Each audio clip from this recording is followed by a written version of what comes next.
আসসালামু আলাইকুম ওয়া রাহমাতুল্লাহ। বিডি মেজারমেন্টের আপনার প্রশ্ন আমাদের উত্তরে একটি নতুন পর্বে আপনাদেরকে স্বাগতম। আজকে আমার সামনে প্রথম যে প্রশ্নটা আছে, প্রশ্নটা করেছেন মোহাম্মদ সেলিম সাহেব। আপনি জানতে চেয়েছেন, আপনার কাছে আমার প্রশ্ন হলো, যখন 1 পয়েন্ট জমির হিসাব বাহির করেন তখন দেখা যায় যে 435.60 গুণ 0.01 বর্গফুট লিখে বাহির করেন। এখন আমার ধারণা হলো 1 থেকে 9 পর্যন্ত সংখ্যাগুলো ওইভাবে গুণ করে বাহির করলে, আচ্ছা, যদি একক সংখ্যা না হয়ে দশক সংখ্যা হয়, যেমন 11, 12 এভাবে সংখ্যা হয়, তখন কিভাবে সংখ্যাগুলো লিখে গুণ করতে হবে প্লিজ একটু বুঝাইয়ে বলবেন। এখানে আপনি বলছেন 435.60, এটাকে যদি 0.01% হয় এটা দিয়ে গুণ করবেন, 0.01% এই দিয়ে গুণ করলেন। এইভাবে আপনি গুণ করতে চাইতেছেন, একবারে আপনার মন চাইছে 9 পর্যন্ত একটা কথারে। এভাবে পর্যায়ক্রমে 2, 3, 4, 5, 6, 7, 8, 9, 9-এর পরে 10 আসলে তো আপনার কোনো অসুবিধা নাই। এখানে 0.10 9-এর পরে 10 আসবে, 11 আসলেও তো আমার কোনো অসুবিধা নাই। 0.11 দিছি। এরকম দিতে দিতে দিতে দিতে দিতে দিতে আপনি একবারে দিতে পারবেন 99 পর্যন্ত। সমস্যা কি? কোনো সমস্যা নাই। এখন যখনই দেখা গেছে যে 99 পরে আরো 1 পয়েন্ট বাড়বে, তখনই এটা 1% হয়ে যাবে। ঠিক এরকম হবে, এটাকে আমরা 1% বলবো, তখন বিষয়টা এরকম আসবে। এখানে তো জটিল কোনো বিষয় আমি দেখতেছি না। আশা করি বিষয়টা ভালোভাবে বুঝতে পারছেন। পরবর্তী প্রশ্নটা যিনি করেছেন ওনার নাম হলো শিউলুর রহমান সাহেব। আপনি জানতে চেয়েছেন, সঠিক পরামর্শ চাচ্ছি, বসত বাড়িতে পুরনো ঘর ভেঙে নতুন ঘর কাজ শুরু হচ্ছে একই জায়গায়, কিন্তু জমির কাগজপত্র সবই ঠিক আছে, কিন্তু রেকর্ড চলে আসছে অন্য কারো নামে। বিষয়টা না জেনে জমি না মেপে ঘরের কাজ শুরু করছে। এখন পাশের বাড়ির মালিককে তার বাড়ি মেপে দেখেন গড় তাদের জমিতে 2 হাত চলে গেছে। এই নিয়ে মামলাও হচ্ছে, কিন্তু ভিকটিম মনে করেন কোনোভাবে জমি মাপা ঠিক হয়নি। এই অবস্থায় ঘরের কাজ বন্ধ থাকায় অনেক ক্ষতি হচ্ছে। সবচেয়ে বড় ক্ষতি হচ্ছে বাদীপক্ষ অনেক অপমান অপদস্থ লাঞ্ছনা করছে, এমনকি পুলিশ এসেও ভিকটিমকে বিভিন্নভাবে অপমান অপদস্থ করছে। অভদ্র আচরণ ভিডিও করে সোশ্যাল মিডিয়ায় ছেড়ে দেয়া, বিভিন্ন খারাপ ভাষায় কথা বলা, নামাজরত অবস্থায় থানায় নিয়ে আটকিয়ে রাখা ইত্যাদি আচরণ। এই অবস্থায় করণীয় কি? বলে রাখা ভালো যে ঘর হচ্ছে 3য় তলা, ফাউন্ডেশন 1 তলা কমপ্লিট, শুধুমাত্র প্লাস্টার এবং দরজা জানালার কাজ বাকি। বিষয়টা আপনার দীর্ঘ প্রশ্ন, আপনিও কষ্ট করে লিখলেন, আমিও পড়লাম। আসলে এই বিষয়টায় সবচেয়ে বড় কথা যেটা, সেটা হলো 1 নাম্বার দুর্বলতা হলো সঠিকভাবে না মেপে এই ধরনের বিল্ডিং, ফাউন্ডেশনগত বিল্ডিংয়ের কাজ করা কোনোভাবেই ঠিক হয় নাই। যদিও আপনি বলছেন পুরনো বসত বাড়িতে দীর্ঘদিন বসবাস করছে, দীর্ঘদিন কেউ একজন ভুলের উপর বসবাস করে আছে, এটাকে আমরা ধর্তব্য মনে করতে পারবো না। এই বিষয়টাকে দেখা গেছে যে আমরা কোনোভাবে ওইভাবে যে একজন ঠিক আছে অন্যের জায়গায় বা অন্যের আংশিক জায়গার উপরে দীর্ঘদিন আমার ঘর আছে এটাই আজন্মকাল থাকবে, বিষয়টা এরকম না। বরং যখনই সঠিক ফয়সালা হবে তখনই আমাকে সরতে হবে। এখন আপনার এখানে কথা, এটা আমার কাছে এটা এই বিষয়টাও আসছে সামনে, সঠিকভাবে অর্থাৎ মাপটা হয়েছে কিনা আপনারা সেটাতেও সন্তুষ্ট না। এই জন্য আপনাদের জন্য দ্রুত করণীয় যেটা হবে, সঠিক একজন সার্ভেয়ার দিয়ে ভালোভাবে বুঝে ওই এলাকার কাজগুলো ভালোভাবে নিয়ন্ত্রণ করতে পারে। হ্যাঁ, এরকম দেখা গেছে যে নকশা ধরে সঠিকভাবে সীমানাটা ভালোভাবে নির্ধারণ করতে পারে, এই বিষয়টাকে ভালোভাবে নিয়ন্ত্রণ করতে পারে, এরকম এক বা একাধিক সার্ভেয়ার দিয়ে ভালোভাবে মেপে সীমানাটা ভালোভাবে নির্ধারণ করা, যারা একেবারে শতভাগ নিরপেক্ষতার সাথে কাজ করবে এই বিষয়টি এরকম নিশ্চিত করা।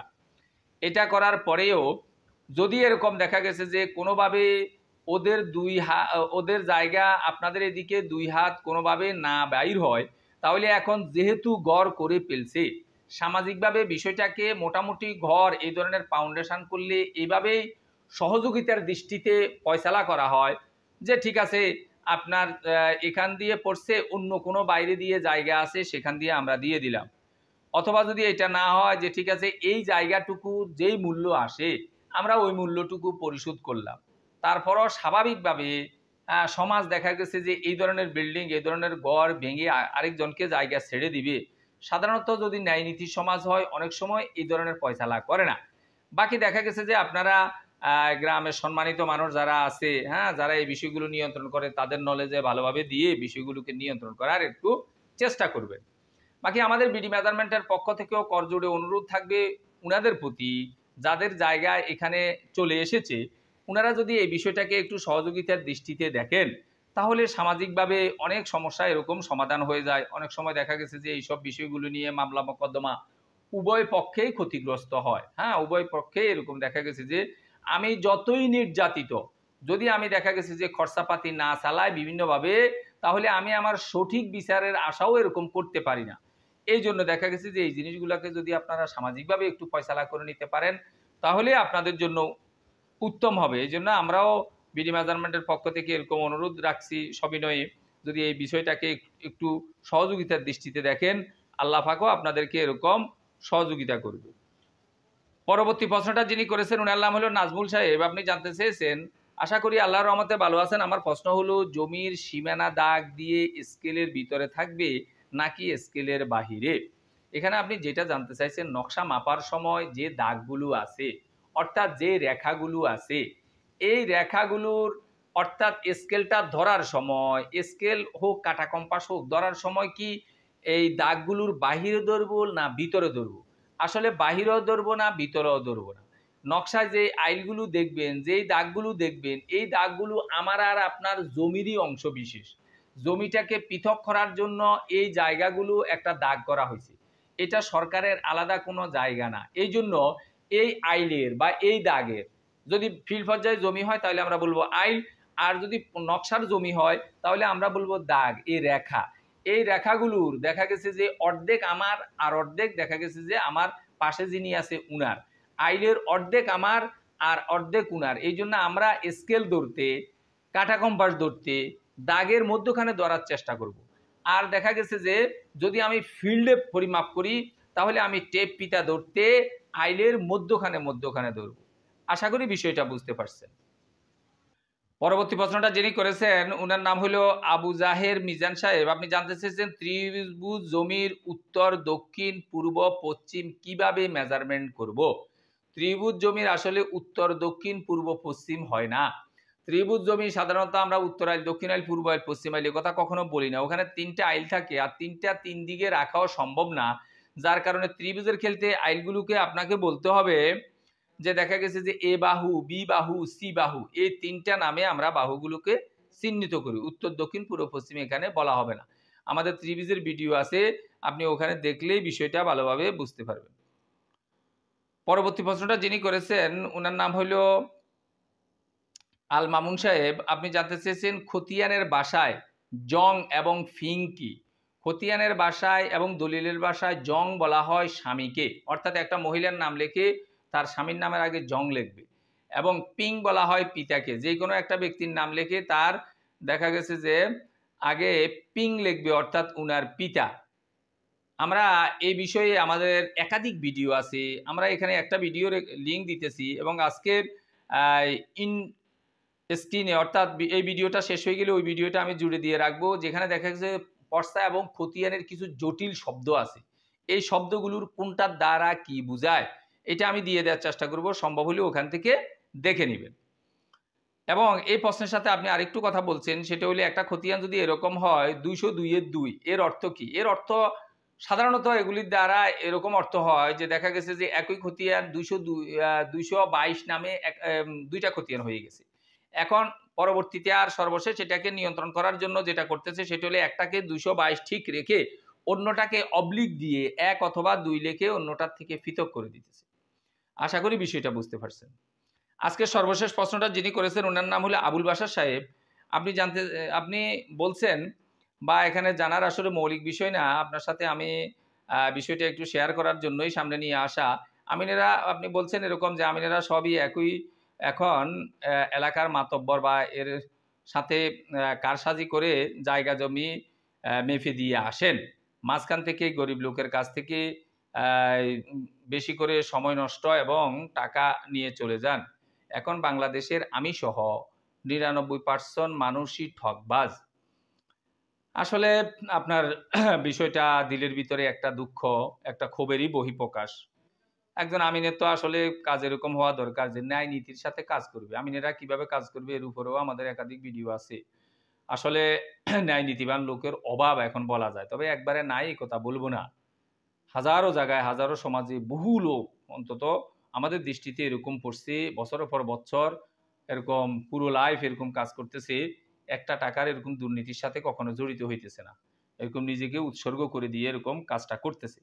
এইজন্য মানুষ অনেক সময় বিভিন্ন চাপে পড়িয়াও কথাকে এদিক সেদিক করে। এরপরে দেখা গেছে যে এগুলিকে আমরা কোনোভাবেই সঠিক বলতেছি না। বাকি সর্বোচ্চ চেষ্টা করতে হবে কিভাবে আমিন হিসাবে আমি কিভাবে ন্যায় নীতির সাথে এরকম কাজটা করতে পারি। ন্যায় নীতির সাথে কিভাবে আমি করতে পারি এই চেষ্টাটা আমার করে যাইতেই হবে। বাকি দেখা গেছে যে আসলে এই ন্যায় নীতিবান লোকের অভাব ঠিক আছে কিন্তু একেবারে নাই এরকম না। আপনি হয়তো আপনার নিজেকে সহকারে 99% মানুষই ঠকবাজ। নিজেকে নিজে এইভাবে হয়তো ঠকবাজ ঘোষণা দেওয়া, আমি হয়তো এইভাবে সমর্থন করতে পারছি না। বাকি দেখা গেছে যে আসলে ঠকবাজ লোক সমাজে আছে থাকবে, হ্যাঁ? বিষয়টা এরকম। আই আপনি নিজেও যে ঠকবাজ এ কথা আমিও বিশ্বাস করি না বা এভাবে প্রকাশ্যে ঘোষণা দেওয়া এটাও অনেক সময় উম পছন্দনীয় জিনিস হবে না আরকি, হ্যাঁ? ন্যায় নিশ্চিত সাথে করার চেষ্টা করেন। যদি করতে পারেন আল্লাহ পাক সহযোগিতা করবে। বাকি বিভিন্ন সময় এরকম আমিনদের আসলে একটা চ্যালেঞ্জিং বিষয় সেটা হলো আসলে অনেক সময় কাগজপত্রে যেটা পায়, মাঠ পর্যায়ে যেটা পায়, অনেক সময় দেখা গেছে যে একটু এদিক সেদিক করে কথাবার্তা বলতে হয় সামাজিকতা রক্ষার ভিত্তিতে। যেমন একজন সিনিয়র সার্ভেয়ারের সাথে আমার কিছুদিন আগে উনি কথা বলতেছে যে, "স্যার আসলে অনেক সময় 20% আমাকে রক্ষা করতে হয় কাগজপত্রে, 80% এরকম রক্ষা করে চলতে হয় সামাজিকতা রক্ষা করে।" যেমন আমাদের আজকের ভিডিওতেও বলছি ২ হাত যে একজনের বিল্ডিং এর দিকে আরেকজনের পড়ে গেল, এখন একজন আমিনও অনেক সময় চায় একথা যে এই ২ হাতকে একটু রক্ষা করা। যার কারণে আমরা এই সার্ভের জ্ঞান যাদের আছে তারা ইচ্ছা করলে একথা বুঝেন যে একজন আমিনের পক্ষে কিন্তু এটা সম্ভব যে নকশার সীমানা এরকম বাস্তব ভূমিরকে এরকম মিল করতে যাইয়া ২ হাতকে এদিক সেদিক করার ক্ষমতা অনেক সময় তার হাতে একটু থেকে যায়। এইজন্য অনেক সময় সামাজিকতা রক্ষা করে এই কাজগুলাকে একটু এদিক সেদিক এরকম করতে হয়। যেটা যদি আপনি ন্যায়ের পক্ষে করেন তাহলে এটা ভালো। আর যদি অন্যায়ের পক্ষে করেন তাহলে এটা কোনোভাবে এরকম পছন্দনীয় হবে না।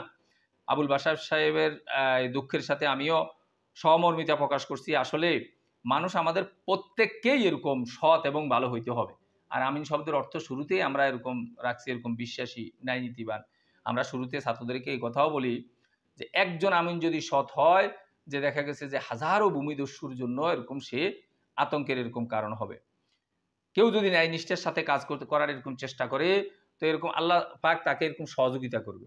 আর আল্লাহ পাকের সহযোগিতা সাহায্য যদি কারো সাথে থাকে তো সমস্ত দুনিয়ার মানুষও যদি তার সাথে এক হয় বলে তার কোনো এরকম ক্ষতি করতে পারবে না। আশা করি ভিডিওটি ভালো লাগবে। ভিডিওটি ভালো লাগলে লাইক, কমেন্ট এবং শেয়ার করবেন। আমাদের ধারাবাহিক ভিডিওগুলো পাওয়ার জন্য চ্যানেলটাকে সাবস্ক্রাইব করবেন। এই আশাবাদ ব্যক্ত রেখে আমাদের আজকের প্রশ্নোত্তর পর্বটা এখানে শেষ করছি। আল্লাহ হাফেজ।